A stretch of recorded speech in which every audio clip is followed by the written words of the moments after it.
They say your life can change in a single moment. For me, it wasn't the moment the surgeon's scalpel cut into my flesh. It wasn't the long, painful recovery. It was the moment, 3 years later, when a random, misfiled line in a digital medical record revealed that the greatest act of love I could ever imagine was, in fact, the greatest lie I would ever live. My father never needed my kidney. He and my mother had stolen it from me. And the reason would make me question every single memory I ever had of them. The decision to get tested was a no-brainer. I was 24, fresh out of my master's program, and finally feeling like an adult. My father, Arjun Sharma, had always been my rock. The man who taught me to ride a bike, who sat through my terrible school plays with a face beaming with pride, who worked double shifts as a bank manager to put me through college. So when the doctor sat us all down in his sterile, overlit office and told us his kidneys were failing, that without a transplant he'd be on dialysis indefinitely with a rapidly shrinking window of survival, my world crumbled.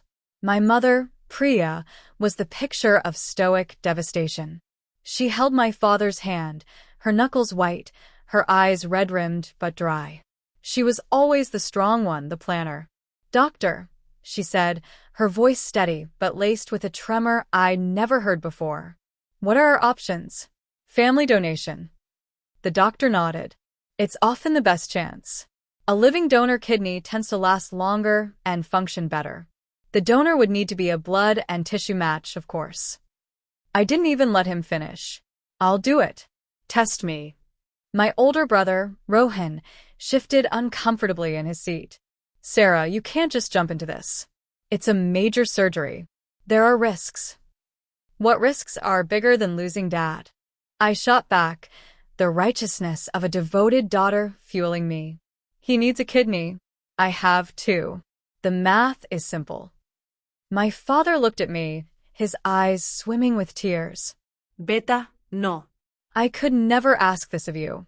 "You're not asking, Papa," I said, taking his other hand. "I'm offering." The look that passed between my parents then was complex.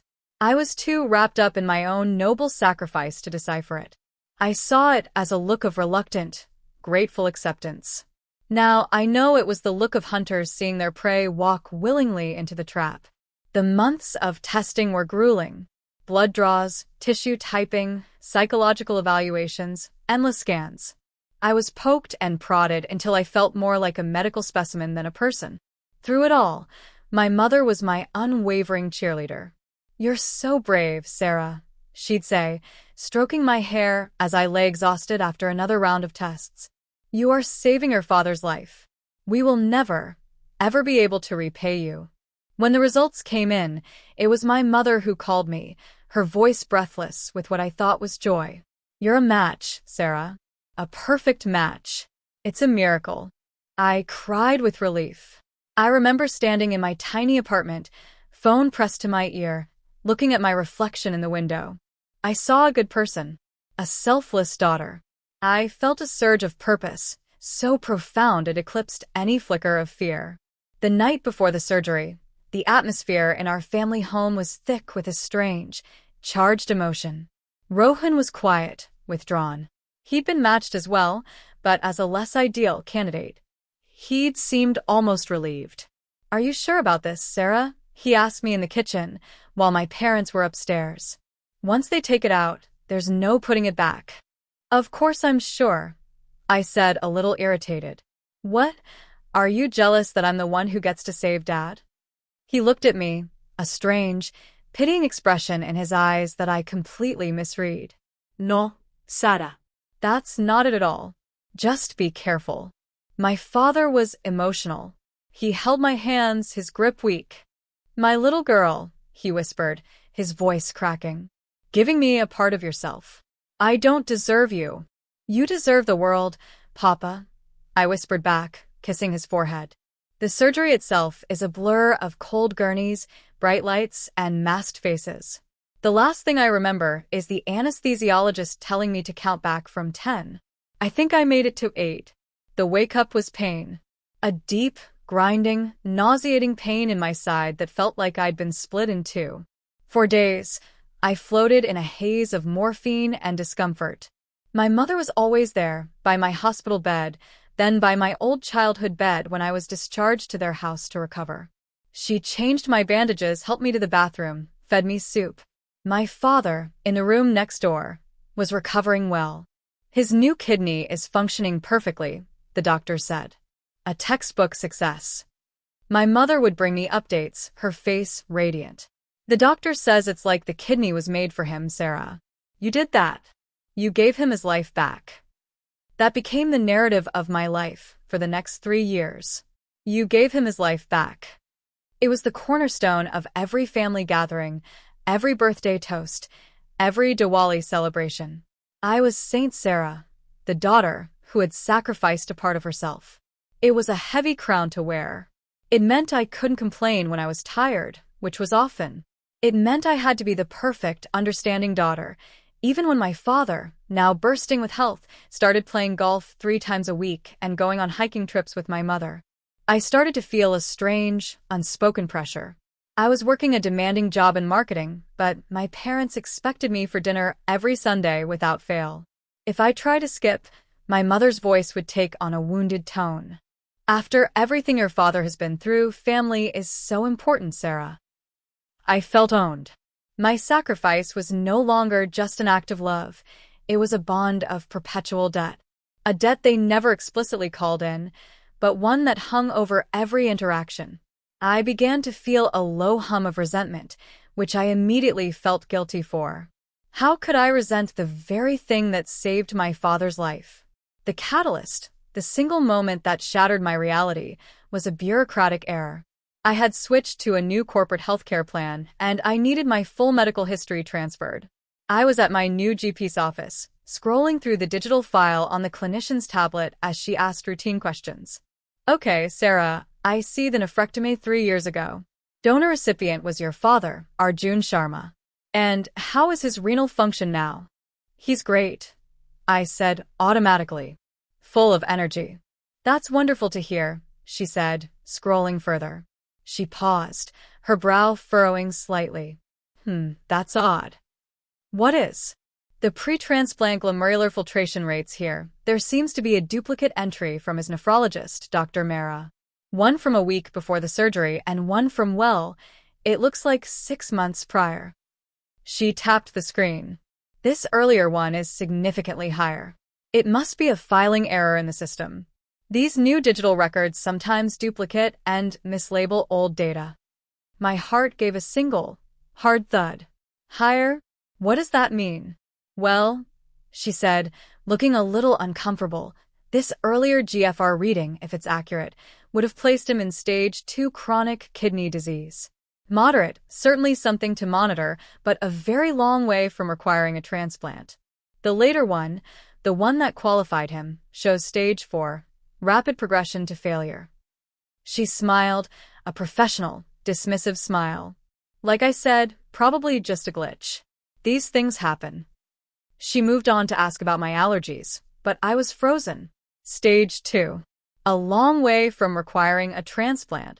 The words echoed in the sterile room, louder than any alarm.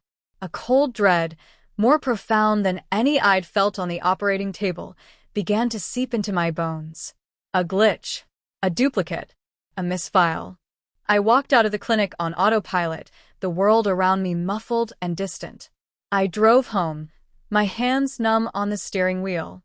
The second I was inside my apartment, I lunged for my laptop. I spent the next 5 hours falling down a medical rabbit hole I never knew existed. I read medical journals, patient forums, explanations of CKD stages. Stage 2. Often managed with medication, diet, and lifestyle changes. Many people lived for decades in stage 2 or 3 without ever nearing dialysis. A transplant wouldn't even be considered. The duplicate entry wasn't a duplicate. It was the truth. The later one, the one that showed critical failure, was the LIE-MY mind, reeling, began connecting the dots I had refused to see for years. My brother Rohan's reluctance, his strange warning, the less ideal match story, had even been tested at all? The way my mother managed every communication with the doctors. The sudden, miraculous downturn in my father's health that coincided perfectly with my graduation and availability. The way they had isolated me made me feel like the only hero, the only solution. It wasn't a transplant. It was a harvest. I stood up and stumbled to the bathroom, my vision blurring. I lifted my shirt and stared at the long, pale scar on my side, the permanent reminder of my love, my sacrifice. I traced its raised line with my finger, and then the final, devastating piece of the puzzle fell into place, summoned by my mother's own voice from a conversation just a few months after the surgery. We were watching a medical drama on TV where a character needed an organ. "It's so important," my mother had said sagely, "to have family you can count on. You never know what the future holds. It's like having the best possible insurance policy." Insurance policy. The words slammed into me with the force of a physical blow.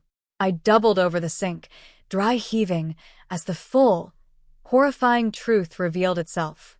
They hadn't taken my kidney because he needed it then. They had taken it because he might need it one day in the future. They had mutilated their healthy, young daughter to secure a spare part, a future insurance policy, banking it inside his body for a rainy day that might never come. The pain in my side flared, no longer a phantom memory but a fresh, agonizing wound. The scar wasn't a badge of honor. It was a brand, a mark of property, proof that I was not a daughter to them, but a resource.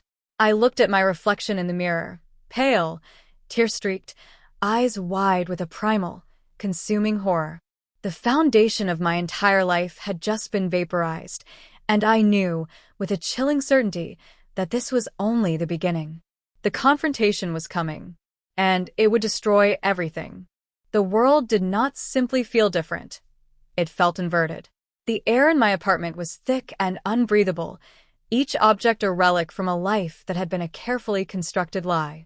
The framed photo on my bookshelf of my father and me at my graduation, his arm around me, beaming with pride, now seemed like a still from a horror movie. The kindness in his eyes was a performance, the pride a tool. For 3 days, I was a ghost. I called in sick to work, letting the calls from my manager go to voicemail. I ignored the cheerful, mundane texts from my mother. "Made your favorite aluparathas, Beta. Come over for dinner Sunday." Each notification was a jolt of nausea. The words were a code, a language of control and ownership I was only now learning to decipher. I existed in a state of suspended animation, cycling between catatonic stillness and frantic research.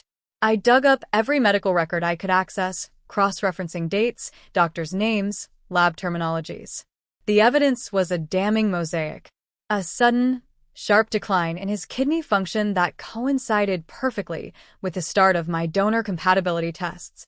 Prescription records for medications that could, in specific doses and combinations, temporarily impair renal function enough to skew test results.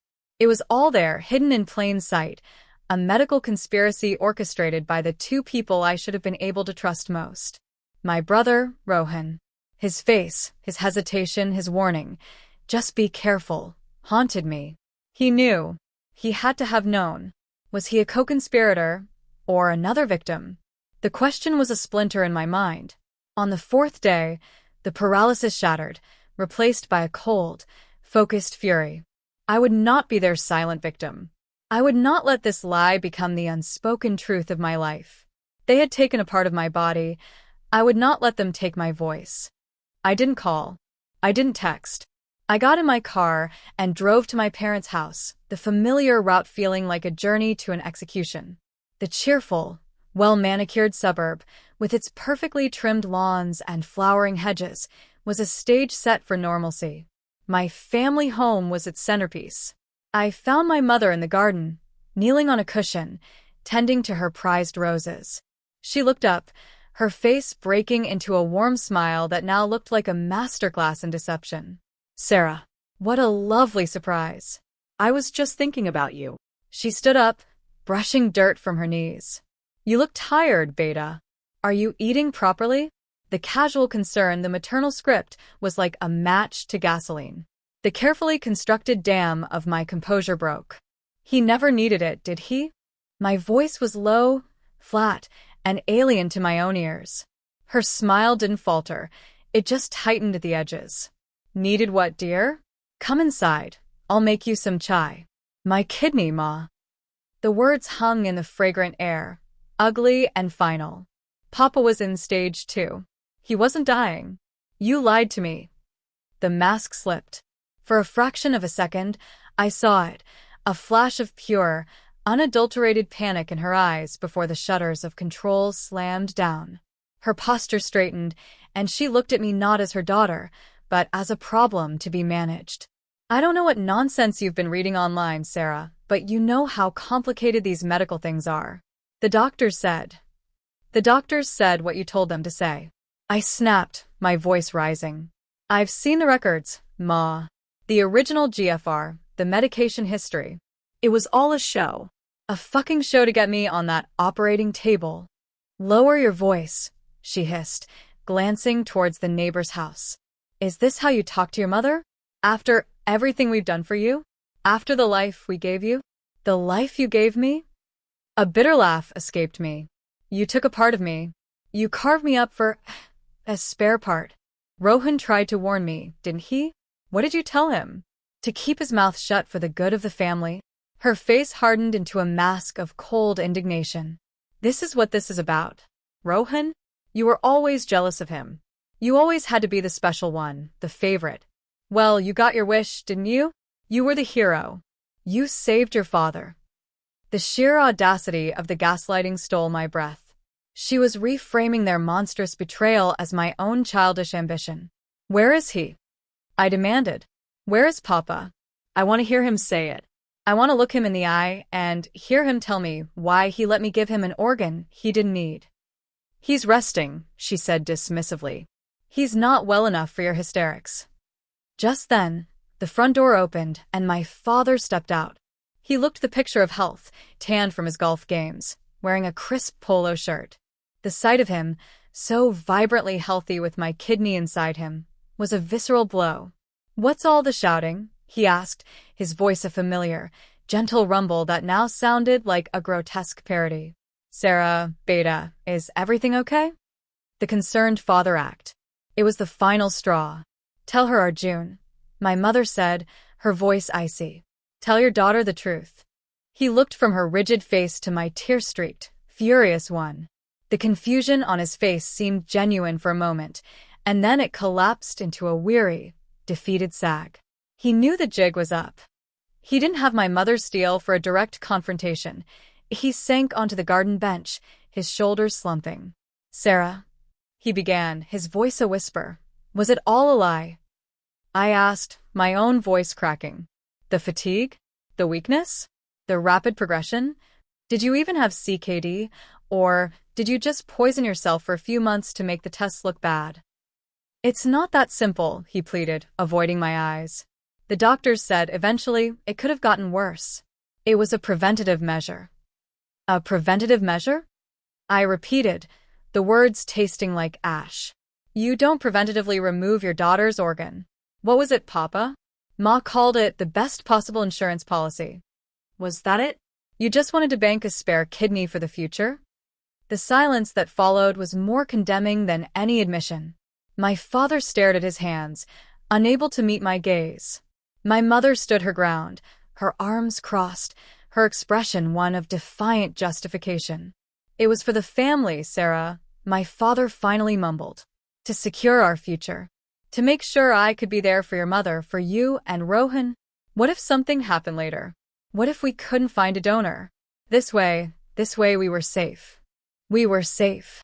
I whispered, the truth finally, fully, horrifyingly clear. You did this for yourselves. You saw me not as your child, but as a walking organ farm. You manipulated me. You violated my body for your own peace of mind. I looked at my mother. And you were the architect. You masterminded the mutilation of your own daughter. Don't be so dramatic, she spat. It was a kidney. You don't need to. You're fine. Look at your father. He's healthy because of you. You should be proud. I took a step back, looking at them, the two people who had created me, nurtured me, loved me. Or so I had believed. Now, I saw only two strangers capable of a profound, intimate betrayal that was almost unimaginable. The love I had felt for them curdled in my chest, replaced by a grief so vast it felt like an abyss.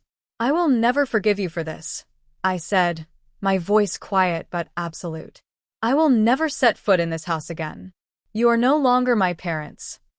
I turned and walked away. My mother called my name, once sharp and commanding. My father began to sob, a pathetic, broken sound. I didn't look back. Getting into my car, the world outside the windshield was blurry. I drove aimlessly for an hour before my phone rang. It was Rohan. I answered, my silence a question. He exhaled heavily on the other end. "Ma just called. She said you had a meltdown. I take it you finally know." "You knew," I stated, the pain of his complicity a fresh wound. "I suspected," he corrected, his voice thick with guilt. When my tests came back less ideal, I overheard them talking to the doctor. It sounded rehearsed. I confronted Dad. He didn't admit it, but he didn't deny it either. He just said, "Sometimes for the family, we have to make hard choices." I was a coward, Sarah. I didn't want to believe it. And I knew if I tried to stop you, you would have hated me. You were so determined to be the hero.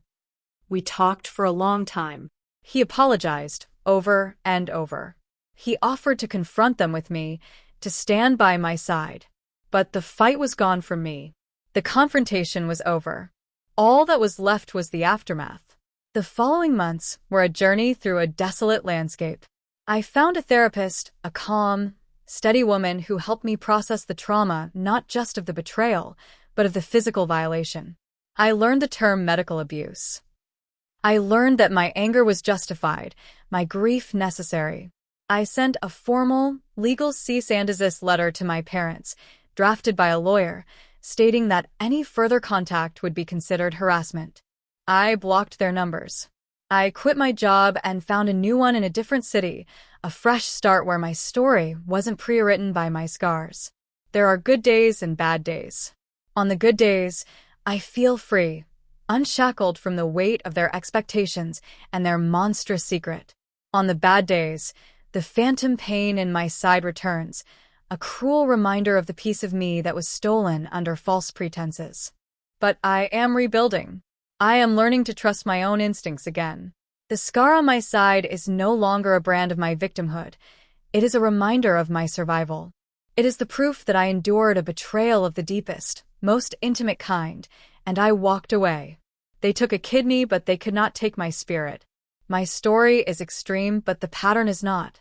Manipulation wears many masks, and betrayal doesn't always come from strangers. It comes from those who claim to love you the most. Your body is not a commodity. Your love is not a tool to be weaponized. If this story resonated with you, if you have ever felt the chilling grip of manipulation from someone who is supposed to protect you, please hear this. Your boundaries are sacred. No one, not a parent, not a partner, not a family member, has the right to your body, your autonomy, or your peace of mind. No is a complete sentence. Trust your instincts.